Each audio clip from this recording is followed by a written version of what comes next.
Hey everyone, it's Lucky here with, Nolansr. and we are going to bring you guys our quarter season power rankings for WPF Season 7 Gyarados League. Now, these are after division play, so I think there are a few records that are specifically the 2-1 records, a whole bunch of us just clumped right together. There So are so many. just because you're a little lower doesn't mean you're necessarily that low. I think the next weeks we'll be able to get a little bit of more clear picture about which teams are actually the top teams and which are sliding down a little bit. So for now, we're mostly taking records into account with a little bit of still based off the post-draft, just what your team drafted, and maybe some transactions you made, in addition to a little bit of if there were specific things in a battle that we saw, maybe that would bump you higher or lower. Yeah, and again, we think all these teams are great, just some of these teams are better than others. So, with that being said, let's get started with our number one. We have the Boston Red Sox, coached by T4U. So we have one of the three 3-0 teams left. Really just, I don't know, he had really good play against all his opponents. That Yep. Urshifu Diancie Mega core just proven itself to be very strong. Yep, there wasn't really any battles I remember where thinking that, oh, he's going to lose and then got bailed out by hacks. He's been very consistent in all his battles.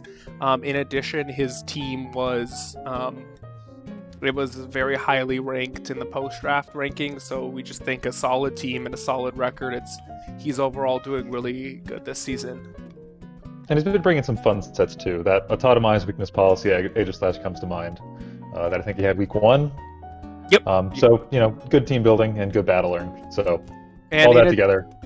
Yep, and in addition, you might not know this as much, but I know one of his wins was against Mitty, who's 1-2. Even though he's 1-2, he's known to be a good battler. So I think Boston's strength of victories have also been pretty good as well. Definitely. All right. Okay. Number 2, we have you, also undefeated still, coming out of our division strong. So yeah, I think and you probably remember your battles a little better than mine, but I'm pretty sure all of them were pretty convincing. Like, I remember ours, and I think like halfway through I was pretty sure that I was on the back foot and gonna lose that.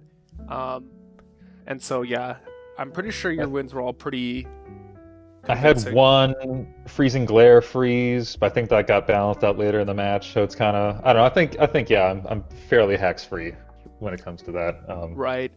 And Yeah. and pretty in control, where like it's also, I don't think with a lot of teams, if there's like one prediction or something that completely turned the tide, I don't necessarily think that happened either. I think it was pretty clear cut the whole way that you were mostly in control, and I've had really good prep. So This is what I do instead of working. So yeah. That's fun. Okay. Exactly. Number 3, we have the third and final undefeated team, the Atlanta Beedrills, also at 3-0. So he had a trade. He dropped Beware for Gallade, and I remember week 1 saying he should drop either Beware or Double because they basically did the same thing. So I'm glad. I do like this trade that he made. I do think it makes his team a little better. Yep. Gallade, nice little bit of priority in that Shadow Sneak. Other than that, it's a decent special wall. Also a good attacker. He can run a bunch of sets. I think it's a good pickup for him. Yep. And definitely proving us wrong with our initial post-draft rankings. Oh yeah. So I think we didn't take into account how scary, like just rated general is scary to deal with, and then you have Mew, which you don't know what you're gonna do. Regieleki can do a lot of work if you lose your ground type. So, and Rain takes care of ground types pretty well. I mean, not only Rain, but Pelipper itself just being, I think, the team's MVP. Yeah. I never saw that coming. That's a little surprising. I think it is carried a little bit by week 1 getting 6 kills, but that was just dominant. You don't see that much. I think part of the reason at least we have it at 3 is because of the post-draft rankings, but also the fact that, and we'll get into him later, but watching Big L's video, he said that against his battle against the Atlanta Beedrills, he did make a misclick, which could have changed the tide of the game a bit, and it was a really close 1-0 victory. And so, not saying that he, would have lost or anything, but it was just slightly less convincing, that last win, than the other 2 teams we have above him.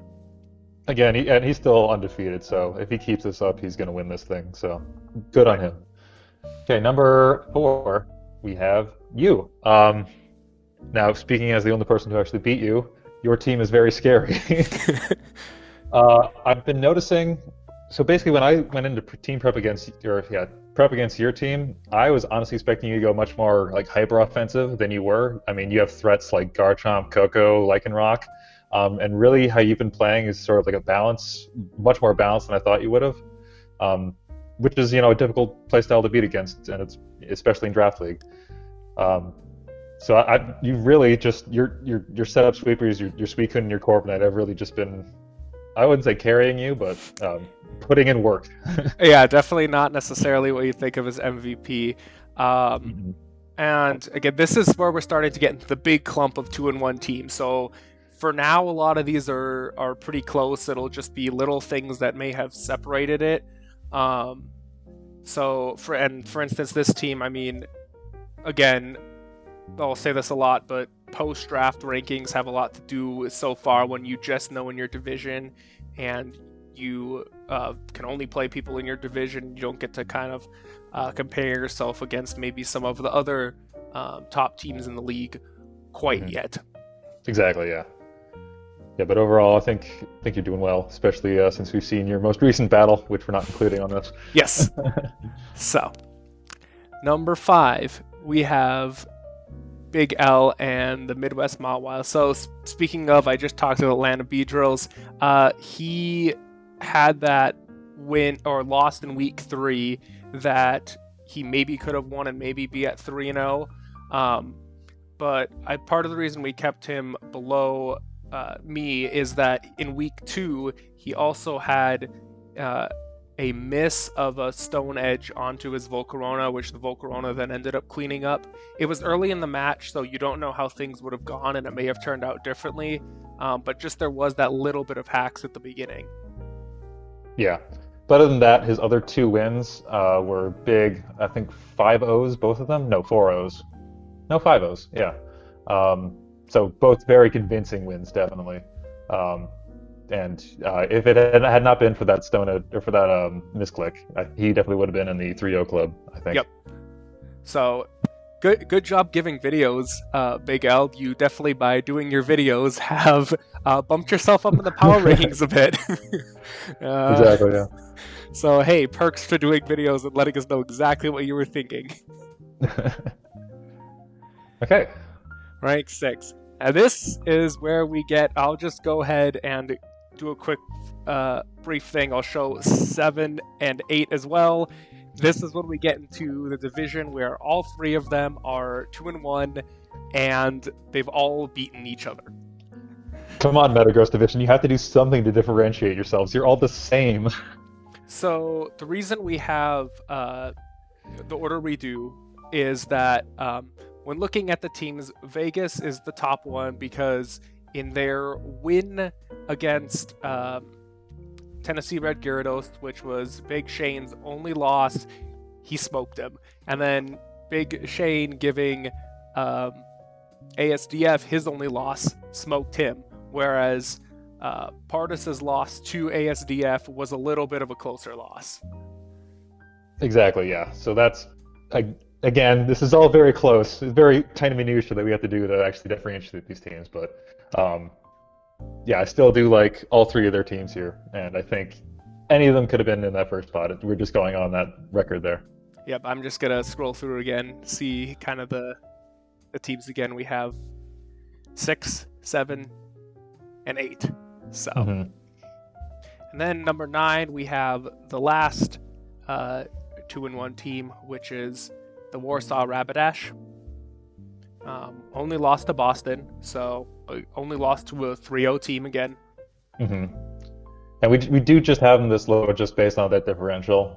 Being even, it's not great, it's not terrible, it is even. I still think he made a lot of trades, actually. Let me just list them off. So he's dropped Ninetales, Mega Sceptile, Tapu Lele, and Charizard. And he picked up Mudsdale, Zard X, Inteleon, and Scrafty. So he made some big changes to his team here. He must have traded with someone, right? Yeah, he traded with Zygofool. Okay. No. Duck, because he lost. Yeah, he gave up his Ninetales for a Mudsdale. Oh, yeah, that's right. That's what. Yep. Okay. Yeah, I like that. The Sun wasn't really doing much, so. And he still gets to keep a Charizard, so it's cool. Yep. Speed is definitely lacking now, besides the Inteleon. Yeah. His highest there being Inteleon. Bundy T is at base 101. 101. Not super fast. Zapdos, Galars, pretty good. 100. Yeah. But again, that speed. And he doesn't have a ton. I guess Scissor is good priority and Inteleon's priority, but that isn't really making up for that speed. He is bulky, I'll say that. Yep. And so we'll probably be doing rankings later, maybe halfway point, and by that time hopefully these would have spread out a bit more. Hopefully.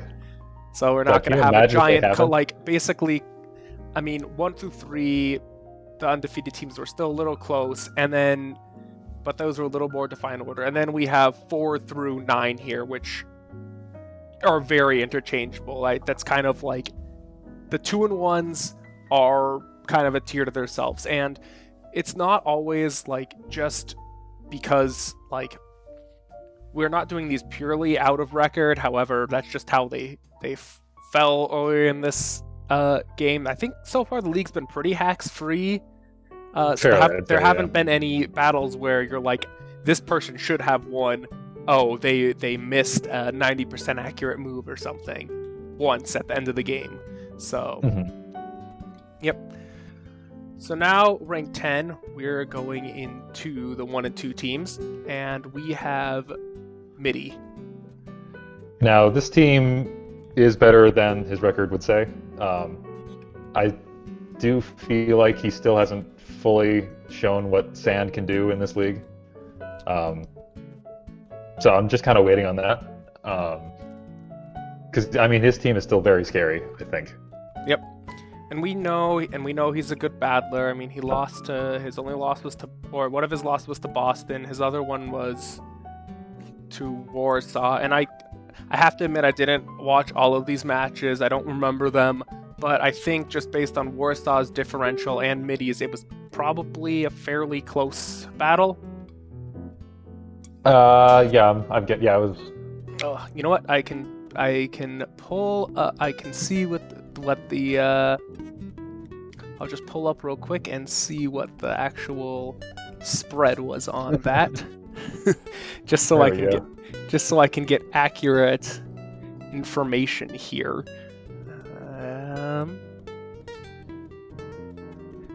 We're being very professional, obviously. Oh no, that was a. Never mind. That was a big loss.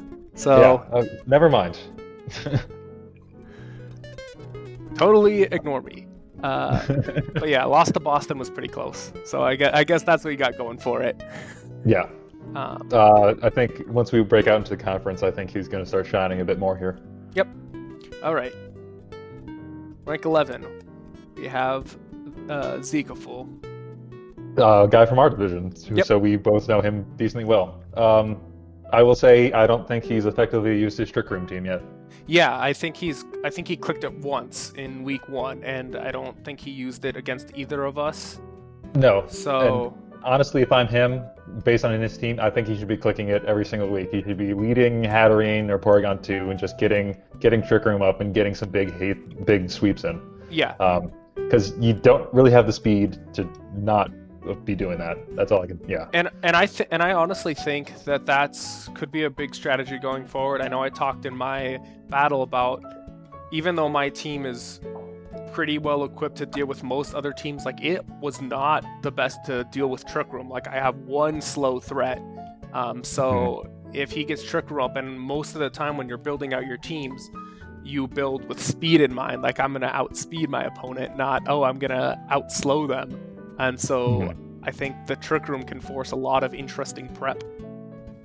Now I've talked to Zyko a bit, and I know he's planning on making some trades here. I don't know when that's going to happen, but I think based on what he's led on, I think they're going to be in the right direction for him. So I am eagerly waiting to see what he does to his team. All right. At rank 12, we have Duck and the Rochester Raboot. Now he dropped Aromatisse and Mudsdale and added Grimmsnarl and Ninetales, and that Ninetales pickup does not make any sense to me. He already had Torkoal. Why does he need 2 Sunsetters? I guess he's trying to go full Sun, because he also has 1.5 Sun Sweepers. It's just so strange. Torkoal, I mean, I don't ever see a situation where he's bringing both Torkoal and Ninetales to a match. Right. The other interesting thing is that Noivern does not necessarily go that great in Sun, because Hurricane is only 50% accurate. I don't think we necessarily noticed that in the post-draft, but because the Sun was just kind of slapped on, but now he has 2 Sunsetters. And just really Lilligant and Rotom Heat and half of Mega Venusaur to take advantage of that. So right. I do like the Grimmsnarl pickup, though. Grimmsnarl's great in every league. Good screen setter. He already has him in, yes. And just good physical powerhouse. So yeah, good pickup there. And Aromatisse, I don't think was doing much for him before. Although I guess he getting rid of Mudsdale is fine, because he does have that Buzzwole for a big physical wall, but from Ninetales? Yeah. I don't know. Don't necessarily like that transaction, but I mean, we'll see going forward if he can pull out of this. Sure. So, all right, rank 13. And this is where we go to the winless teams. Yep, we have the Happy Valley Hariyamas. This is because in his post draft was very excellent. We had this draft ranked number 1, but also because even though he's 0-3, I mean, that's in the division where the other 3 people are 2-1. So they're beating up on each other. He just happens to be the one that they all beat, but still, that division is tough. So we think that those 3 losses in the division are probably he has the most chance to overcome them throughout the season, I think, especially because his latest loss was a lot of haxiness in there. I don't think it necessarily fully changed the game, where you could say if one of this didn't happen he would have won, but I think he missed 3 Stone Edges and a Leaf Storm and got flinched on a Fire Fang. So yeah. And also, to be fair, in his division, someone has a Tangrowth and someone has a Tangela, which pretty hard counter that Dragovish. So I think he was definitely counter-teamed in drafting, or in the draft. So once he gets out of his division, I think he's going to be doing much better here. Yep. Which is why he's the top of the winless. Yep, I think he could easily crawl out. All right. At rank 14, we have Bucks and the Bronze Blastoise. Yeah, this team, we had it ranked 7 before. I think now looking how it's done, I think that might have been a bit too high. Mm-hmm. It's it's a weird team. He doesn't have the greatest setup. He doesn't have the greatest tanks other than Umbreon. So I need to go back and watch some of his matches, but I think he could be doing some more trades here. I think get rid of some of that, add some more. God, I don't even know what he could add. It's a weird. Yeah. And I think he also said in the chat at some point that he's been in a bit of a funk and also is still kind of learning this team.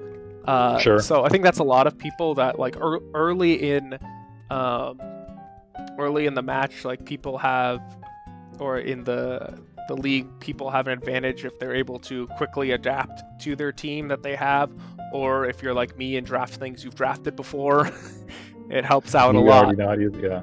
It So helps yeah, out a lot. who knows what the situation is. I hope he does better coming into conference play here.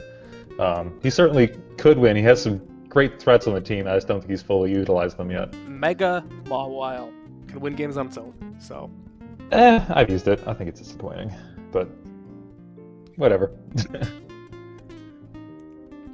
rank 15, we have JK41, the route to Rattata, which is also in our division.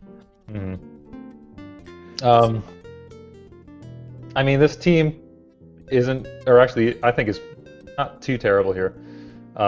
Still don't understand Regigigas. Still don't understand it. Still don't know why it's here.